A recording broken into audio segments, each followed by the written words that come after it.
Hello साथियों, आज हम एक नया वीडियो लेकर आए हैं। सांख्यिकी में सीरीज़ C6 है ना। हमारे माइक्रो इकोनॉमिक्स व्यष्टि अर्थशास्त्र के वीडियो ए सीरीज़ में है, समष्टि अर्थशास्त्र के वीडियो बी सीरीज़ में है और सांख्यिकी के समस्त वीडियो सी सीरीज़ में है। सांख्यिकी में C5 सीरीज़ हम पढ़ चुके हैं।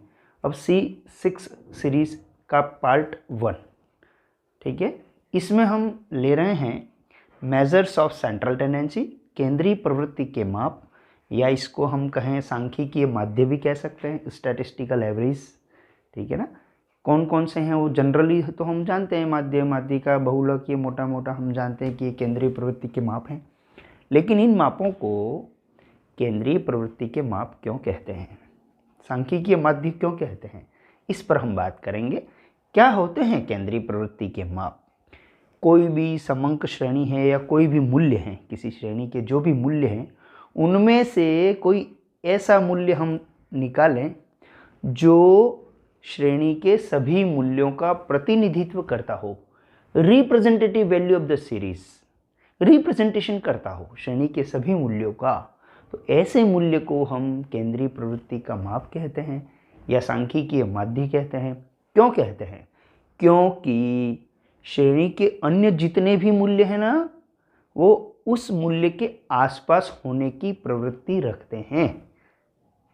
जैसे हम कहें किसी कक्षा में 40 बच्चे हैं और 40 बच्चों की औसत ऊंचाई 5 फीट 1 इंच है। एक अंक से हमने 40 बच्चों की ऊंचाई बता दी। इसका अर्थ क्या हुआ कि सभी बच्चों की ऊंचाई 5.1 के आसपास है। थोड़ी सी ज़्यादा हो सकती है, कुछ की कम हो सकती है, लेकिन 5.1 के आसपास है। मतलब श्रेणी के सभी मूल्यों की प्रवृत्ति केंद्र की ओर होती है, अर्थात उस माध्य की ओर होने की प्रवृत्ति रखती है। इसलिए इन मापों को केंद्रीय प्रवृत्ति के माप कहा जाता है। विज्ञान में हमने थॉमसन का प्लम पुडिंग मॉडल भी पढ़ा था। जैसे एक लड्डू है, लड्डू के सारे दाने चिपके हुए रहते हैं क्योंकि केंद्र में उनका बल रहता है।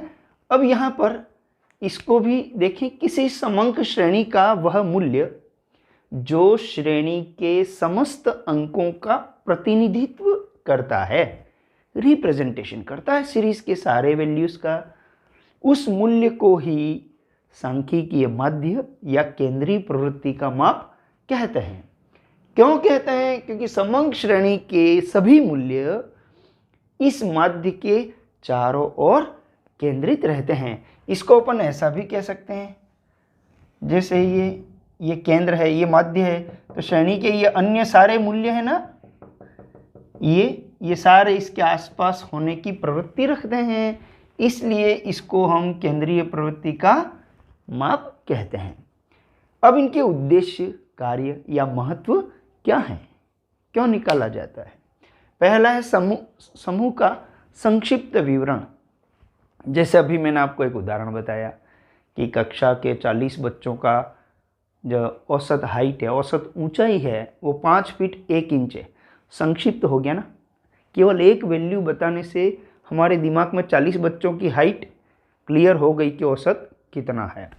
इसी प्रकार से पारस्परिक तुलना में सहायक, कि भारत में प्रति व्यक्ति आय इतनी है, पाकिस्तान में प्रति व्यक्ति आय इतनी है, रूस में प्रति व्यक्ति आय इतनी है।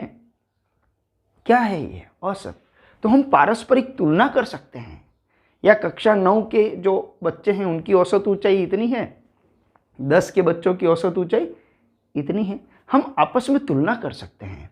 इसी प्रकार से समूह का प्रतिनिधित्व, जो भी माध्य या माध्यिका या बहुलक, जो भी हमने सांख्यिकीय माध्य निकाला, वो उस पूरे समूह का रिप्रेजेंटेशन करता है, प्रतिनिधित्व करता है। फिर नीति निर्धारण में सहायक, कोई भी नीति बनानी हो, आर्थिक नीति, औद्योगिक नीति, निवेश नीति या और भी शिक्षा से संबंधित, कृषि से संबंधित कोई भी नीति बनानी हो, तो ये जो माध्य हैं, ये औसत मूल्य जो हमने निकाला है, उस औसत मूल्य के आधार पर हम नीति बना सकते हैं। जैसे हम बात करें प्रति व्यक्ति आय भारत की दूसरे देशों की तुलना में कम है।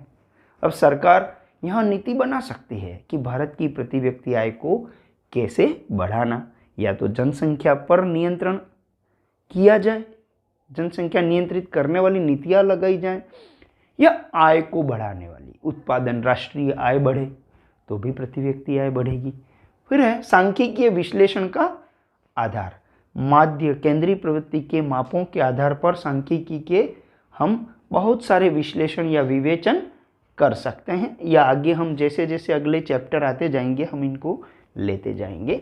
हर जगह पर माध्य का उपयोग होता है, विचलन भी जितने भी निकालेंगे हम उनमें भी इन माध्य का बहुलक का उपयोग होता है। अब बात करते हैं आदर्श माध्य के आवश्यक गुण। आइडियल एवरेज, कोई माध्य हमने निकाला है वो आदर्श है, श्रेष्ठ है, गुड है ना, उसकी क्या क्या फीचर्स होने चाहिए, फीचर्स या essential features of good average. इसमें आदर्श माध्य किसको कहेंगे? स्पष्ट और स्थिर परिभाषा हो, उसकी परिभाषा नहीं बदलनी चाहिए, परिभाषा में एक रूपता रहनी चाहिए और स्पष्ट होना चाहिए, माध्य इतना है यही रहेगा। फिर है सभी मूल्यों पर आधारित, है ना। सभी मूल्यों पर आधारित का मतलब क्या है कि जब माध्य की गणना हो रही है तो माध्य की गणना सभी मूल्यों के आधार पर, सभी मूल्यों को शामिल करते हुए गणना हो रही है, तो हम कहेंगे कि यह आदर्श माध्य है। हर वैल्यू इंक्लूड होना चाहिए इसका कैलकुलेशन करते टाइम। फिर बात करते हैं सरलता, इजी वे में हम इसको का कैलकुलेशन कर सकते हैं, काउंट कर सकते हैं। सरलता होनी चाहिए, ज़्यादा कठिनता न हो। निश्चितता मतलब माध्य क्या है तो माध्य वही रहना चाहिए, माध्य बदलना नहीं चाहिए, है ना। प्रतिदर्श में परिवर्तन का न्यूनतम प्रभाव, जैसे सैंपल बदल दिया हमने, मान लो कक्षा के 10 बच्चे लेकर औसत ऊंचाई निकाली, अब मान लो वो 10 बच्चे बदल देते हैं, फिर औसत ऊंचाई निकाली, फिर 10 बच्चे बदल देते हैं, औसत ऊंचाई निकाली, तो माध्य में ज़्यादा परिवर्तन नहीं आना चाहिए। अर्थात यदि हम सैंपल बदल दें, प्रतिदर्श नमूना बदल दें, तो हमारे माध्य में कोई परिवर्तन नहीं आना चाहिए। फिर है बीजगणितीय विवेचन संभव हो, अर्थात गुणा भाग जोड़ बाकी यदि किया जाए किसी अचर मूल्य से, है ना, तो इसमें कोई परिवर्तन ज़्यादा नहीं आना चाहिए। बीजगणितीय विवेचन उसका हम कर सके, ये हमको ध्यान रखना है। निरपेक्ष मान, निरपेक्ष मान का मतलब होता है कि प्रतिशत में ना हो, कभी भी माध्य आपने प्रतिशत में नहीं देखा होगा। सापेक्ष मूल्य नहीं होना चाहिए, निरपेक्ष मूल्य, जैसे कोई अंक हो, औसत ऊंचाई 5.1 तो 5.1, है ना, 25% वृद्धि, ऐसा हम नहीं, वो सापेक्ष प्रतिशत में अगर आपने बताया है तो ये सापेक्ष मूल्य को बताता है। सीमांत मूल्यों से कम प्रभावित, सीमांत मूल्य से कम प्रभावित का मतलब होता है अधिकतम मूल्य, न्यूनतम मूल्य, इनका कोई बहुत ज़्यादा रोल नहीं होना चाहिए। फिर है सांख्यिकीय माध्य के प्रकार, कौन कौन से प्रकार के माध्य होते हैं? 2 क्लासिफिकेशन हमने किए हैं, एक तो गणितीय माध्य और एक स्थिति संबंधी माध्य, mathematical average and positional average. Mathematical average में कौन कौन से एवरेज हैं? एक तो है समांतर माध्य, अरिथमेटिक मीन, अरिथमेटिक मीन, इसको हम औसत भी कहते हैं, माध्य भी कहते हैं, है ना, तो ये समांतर माध्य हो गया, AM। फिर है गुणोत्तर माध्य, ज्योमेट्रिक मीन, इसलिए इसको हम बोलते हैं GM, गुणोत्तर माध्य। तीसरा है हरात्मक माध्य, हार्मोनिक मीन। ये 3 तो हो गए गणितीय माध्य, इनकी कैलकुलेशन से ये ज्ञात होते हैं। फिर है स्थिति संबंधी माध्य, स्थिति से ही क्लियर हो जाए। पोजिशनल एवरेज, पहला है माध्य का, मीडियन, जिसको मीडियन बोलते हैं, माध्य का या मध्य का। दूसरा है विभाजन मूल्य, पार्टीशन वैल्यूज, इन सबको डिटेल में अलग अलग चैप्टर में हम पढ़ेंगे। और फिर है बहुलक या भूइष्ठिक, जिसको हम मॉड कहते हैं। ये सांख्यिकीय माध्य के प्रकार हुए और ये हमारा केंद्रीय प्रवृत्ति के माप का परिचय हुआ। इस वीडियो को हम यहीं समाप्त करते हैं। Thank you.